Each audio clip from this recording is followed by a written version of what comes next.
Florida COVID cases, death rate among lowest in the country. Florida has seen a dramatic reversal of fortune this week with some of the lowest COVID numbers in the country, marking a dramatic change from this summer when it ranked among the worst. As of Wednesday, the Sunshine State was averaging 60.6 cases and 0.2 deaths per 100,000 people, according to the Centers for Disease Control and Prevention, as Florida now ranks lowest in the continental U.S. In terms of COVID-19 rates per capita, we are proud to have stood firm in protecting liberty throughout the pandemic, LT. Gov. Jeanette Nunes said in a statement. Governor DeSantis' approach was guided by science, data, and pragmatism, not fear and alarmist narratives. In August, when the Delta variant was spreading throughout the country, Florida had among the highest new cases in the nation, a 7-day moving average of more than 21,000, according to the CDC. That figure has steadily dropped ever since. Critics blame the high cases and deaths on Republican Gov. Ron DeSantis' policies, arguing that he was not being proactive enough. DeSantis Press Secretary Christina Pushaw said when COVID cases were high, she was inundated with media requests. But now that case and death rates are low, coverage has conspicuously fizzled out. They were writing nonstop negative stories about COVID in Florida and implying that it was the governor's fault, Pushaw told Fox News. But now that we have the lowest infection rate in the entire country, those same media outlets are silent. So, you would think, if it was his fault at the peak, why isn't his credit right now? It just shows they're using this for their own political ends. Their own ends. They're not even being consistent with it, Pushaw said. DeSantis' approach contrasted sharply with the likes of California's Gov. Gavin Newsom, who shut down large swaths of the state and imposed strict mask mandates, despite having roughly similar outcomes as Florida. DeSantis has resisted sweeping mandates, having vowed legal action over federal vaccination requirements and having fought masking and vaccine rules implemented by local governments in Florida. The fact is, policies, whether they're lockdowns, mask mandates, vaccine mandates, those do not actually make a difference in terms of COVID prevalence. But what a governor can make a difference in is protecting individual rights, Pushaw said. At a press conference Thursday, DeSantis announced that the state of Florida is suing the Biden administration over its coronavirus mandate for federal contractors, saying the president does not have the authority to issue the rule and that it violates procurement law. Alec Baldwin spotted shopping in Vermont following deadly Rust set shooting. Alec Baldwin is resting up in Vermont with his family a week after the Rust movie shooting involving the actor, producer, which left cinematographer Helena Hutchins dead and director Joel Souza injured. The 63-year-old was spotted shopping at a clothing store in a small town in Vermont. He donned a blue mask over his newly clean-shaven face. Baldwin wore a plaid shirt and dark pants as he carried a brown paper bag while exiting the store. It appears Baldwin has been in New England since Monday when he was seen on foot picking up a food order from a local Italian restaurant. On Oct. 21, Baldwin was on the New Mexico set of the Western movie when he discharged a gun that he thought was cold but contained live ammunition, hitting Hutchins and Souza. In a press conference on Wednesday, Santa Fe County Sheriff Adan Mendoza told reporters it is too early right now in the investigation to comment on charges and that his department is working with the FBI to process evidence. He also said that Baldwin has been cooperative with the authorities. District Attorney Mary Carmack Altwiz said that she will not comment on potential charges that Baldwin could face. However, she noted that criminal charges are on the table. The answer is, we cannot answer that question yet until we complete a more thorough investigation, she said. Baldwin was handed what he believed to be a cold gun by Assistant Director Dave Halls and pulled the trigger. The assistant director had indicated to the actor that the gun was unloaded, according to a search warrant executed by the Santa Fe Sheriff's Office and obtained by Fox News. Sheriff Mendoza reiterated those events at the top of the press conference. 2 other guns seized include a single-action revolver that may have been modified and a plastic gun that was described as a revolver, officials said. An inventory report obtained by Fox News on Tuesday revealed that authorities collected 3 revolvers, a fanny pack with ammo, loose ammo, 9 spent casing, and 14 swabs of suspected blood from the movie set among other items while executing the warrant. Sheriff Mendoza explained that 500 rounds were taken from the scene, but he was unclear on how many were live, dummy, or prop rounds. Obviously, I think the industry has had a record recently of being safe. I think there was some complacency on this set. And I think there are some safety issues that need to be addressed by the industry and possibly by the state of New Mexico, Sheriff Mendoza said. Both Baldwin and his wife Hilaria have released statements regarding the death of Hutchins. There are no words to convey my shock and sadness regarding the tragic accident that took the life of Helena Hutchins, a wife, mother, and deeply admired colleague of ours, Baldwin said Oct. 22 on Twitter. I'm fully cooperating with the police investigation to address how this tragedy occurred, and I am in touch with her husband, offering my support to him and his family. My heart is broken for her husband, their son, and all who knew and loved Helena," the actor concluded. Team McAuliffe emails reveal effort to kill this Fox News story. Virginia Democratic gubernatorial candidate Terry McAuliffe's campaign raised eyebrows by spending nearly $60,000 to hire a high-profile attorney known for masterminding election-related legal challenges. When Fox News sent the campaign a request for comment, the McAuliffe campaign scrambled to kill the story, according to emails mistakenly sent to Fox News. Less than a month before Election Day, McAuliffe's campaign spent $53,680 on the services of the Elias Law Group, a firm that Mark Elias started earlier this year, Fox News previously reported. Elias had formerly worked as a partner at the law firm Perkins Coie, which the Hillary Clinton campaign hired in 2016 in order to conduct opposition research on Donald Trump, research that included the infamous Christopher Steele dossier. Republicans have accused Elias of lying to hide the Clinton campaign's role in funding the dossier. Elias has represented Democrats in efforts to contest elections. Going into the 2020 election, he represented Democrats challenging a Texas law barring straight-ticket voting. House Republicans accused Elias of having a serious conflict of interest when he represented Iowa Democratic candidate Rita Hart in her effort to overturn the results of her extremely narrow loss to Republican Rep. Marionette Miller Meeks. GOP members' House Administration Committee said that Elias had a conflict because he and Perkins Coie, where he still worked at the time, also represented half of the Democratic committee members who would be deciding the case. George Washington University law professor Jonathan Turley wrote that McAuliffe hiring Elias is an astonishing move. There are a host of election lawyers, but McAuliffe selected an attorney accused of lying to the media, advancing rejected conspiracy theories, and currently involved in a major federal investigation that has already led to the indictment of his former partner, Turley wrote. McAuliffe may be preparing to challenge any win by Republican Glenn Youngkin, he wrote on Twitter. Fox News reached out to the McAuliffe campaign for comment on Turley's suggestion. McAuliffe spokesperson Christina Freundlich responded to the email with a message apparently meant for colleagues, not for Fox News. "Can we try to kill this?" Freundlich wrote. The McAuliffe campaign did not give any response to Fox News on the record. Both McAuliffe and his Republican opponent, Glenn Youngkin, have pledged to absolutely accept the results of the election once certified. Yet Turley raised concerns because McAuliffe has embraced Stacey Abrams' claims about the 2018 Georgia gubernatorial race. She would be the governor of Georgia today had the governor of Georgia not disenfranchised 1.4 million Georgia voters before the election, McAuliffe said as he introduced Abrams at a campaign event earlier this month.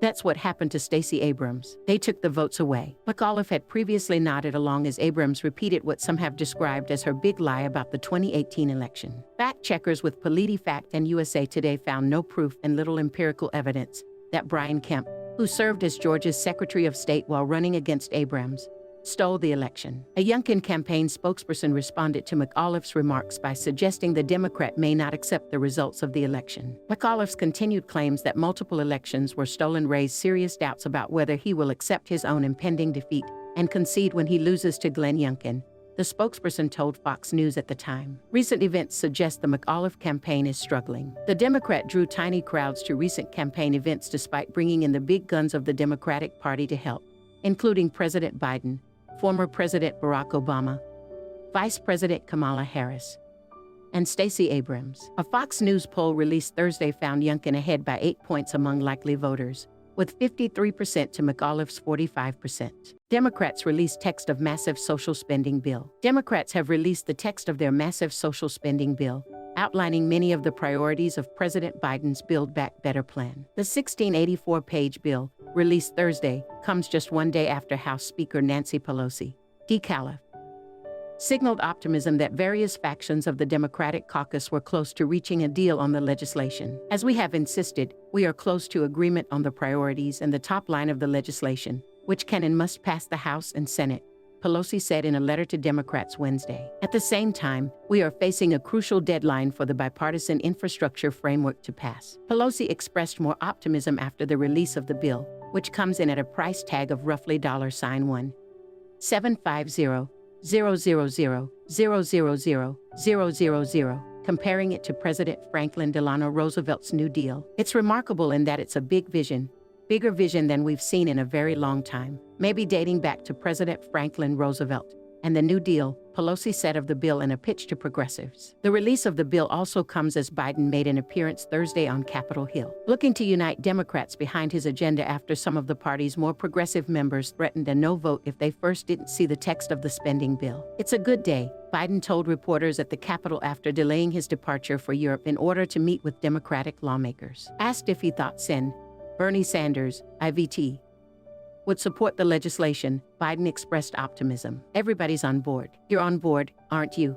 Biden responded. But it is still not clear if many in the progressive wing of the party are on board with the bill after holding up a vote on infrastructure legislation until they could see it. Sanders has said that the legislation has some major gaps in it, arguing that House members should have time to read the text and know that 50 U.S. senators are supporting it. Pelosi is nevertheless charging forward in an attempt to get the legislation passed, saying she wants to get the bill passed Thursday. Moderate Democratic Sen. Joe Manchin of West Virginia is also withholding support until he sees the text of the bill. Dem Rep. DeFazio caught on hot mic swearing amid GOP speech. Oregon Democrat Rep. Peter DeFazio, who is chairman of the House Transportation and Infrastructure Committee, uttered profanities during a heated debate Wednesday on airline-enforced vaccine mandates. It remains unclear who the words were directed at, but after Rep. Don Young, R. Alaska, yielded his time to Rep. Brian Mast, R. Flaw. For the second time, DeFazio swore into his hot mic. Mast introduced 3 amendments that would bar the Federal Aviation Administration or airlines from implementing vaccine mandates for their contractors or employees to a bill that would fund the airline industry in the instance of a government shutdown. DeFazio took issue with Mast's amendments and said they were a little bit off base, as the FAA has not made any push to enforce vaccine mandates. Federal contractors, under executive order by President Biden, are expected to get shots in their arms by DEC 8 or risk termination. Some air carriers, private entities with private businesses trying to protect their employees and their customers, have imposed it, DeFazio said. That's their right. The Oregon Democrat and the Florida Republican exchanged a terse back and forth, with DeFazio finally ruling Mast out of order and saying, "You've already wasted time and you'll waste more. We've got a lot of whacked out people in this country that are killing people, plain and simple," DeFazio said. "In 3 counties in the southern part of my district, deep red counties, vaccine rates of 40%. People have died waiting to get into the ICU." DeFazio later recognized Young for the second time before the Alaska Republican again yielded his time to Mast, allowing the Florida Republican to continue the debate on his amendments. Texas Republican Rep. Beth Van Dyne, who was present for the hearing, denounced the comments on Twitter. DeFazio did not answer questions about who the comment was directed at, but in a statement to Fox News he defended his frustration. "I get passionate when it comes to protecting jobs and worker safety, and I call it like I see it," DeFazio said. "I was fighting for a bipartisan bill that protects the jobs of Federal Aviation Administration workers from government shutdowns, and Congressman Mast was trying to derail the committee's work with multiple anti-vax amendments that put aviation worker jobs, health, and safety at risk. Maybe I should watch my language, but I won't back down when it comes to safe vaccines or protecting American jobs," he added. A spokeswoman for the National Republican Congressional Committee interpreted the comment as being directed at Mast. "Peter DeFazio's comments about a decorated combat veteran are absolutely disgraceful. DeFazio should be ashamed of himself and apologize immediately," Courtney Perella told Fox News. Janice Dean, Cuomo's sex crime charge is hopefully the beginning of holding disgraced Love Gov accountable. "It hit me when I saw the official document from the Albany County Sheriff's Office this afternoon. The people of the state of New York versus Andrew M. Cuomo, the same former governor who this time last year was polishing his Emmy Award and celebrating his New York Times best-selling book, was charged Thursday with groping a former aide at the executive mansion. The self-proclaimed Love Gov, who appeared regularly on his brother Chris's primetime show on CNN to talk about who's their mother's favorite son, could now have to register as a sex offender if he's convicted. The misdemeanor criminal complaint was filed in Albany City Court and alleges that Cuomo did intentionally, and for no legitimate purpose, forcibly place his hand under the blouse shirt of the victim and onto her intimate body part, specifically the victim's left breast, for the purposes of degrading and satisfying his sexual desire. It reads, the charges could carry a maximum sentence of 1 year in jail. A source told the New York Post Cuomo's arrest would likely take place next week. If he were deemed to pose a moderate or high risk to the community, his photograph, name, address, and other information would be posted online. the source said. Although there is definitely some satisfaction in knowing this man could actually be arrested for a crime after being talked about as a possible presidential candidate last year, it is still not enough for those of us who have been asking for answers and accountability for arguably an even bigger crime, helping to kill thousands of seniors in nursing homes in the spring 2020. There are still several investigations into Cuomo's March 25, 2020 order to bring over 9,000 infected patients into nursing homes and the subsequent cover-up of the total number that died. There are also ethical questions surrounding his $5.1 million book deal, his alleged using state resources to write it, and the VIP COVID tests Cuomo's health department gave to his family and friends while nursing homes were not allowed to test incoming sick patients. We're also still waiting on the New York Assembly to release its impeachment report, which Carl Heastie, Speaker of the New York State Assembly, has been sitting on for months. It's time for Mr. Heastie to do the right thing and let us see all of the evidence our taxpayer dollars were spent on. Many of us are hoping this is just the beginning of Andrew Cuomo's new life out of office, and we will see many documents that start with the people versus Andrew M. Cuomo, because our families deserve answers and accountability, and I'll never give up on behalf of their precious lives. The charges Thursday alleged that the disgraced governor's filthy hands were all over a young woman's body without her permission. And for those of us that lost loved ones in nursing homes, he has blood on those hands as well. Mark Meadows willing to bet all his money that Trump runs again.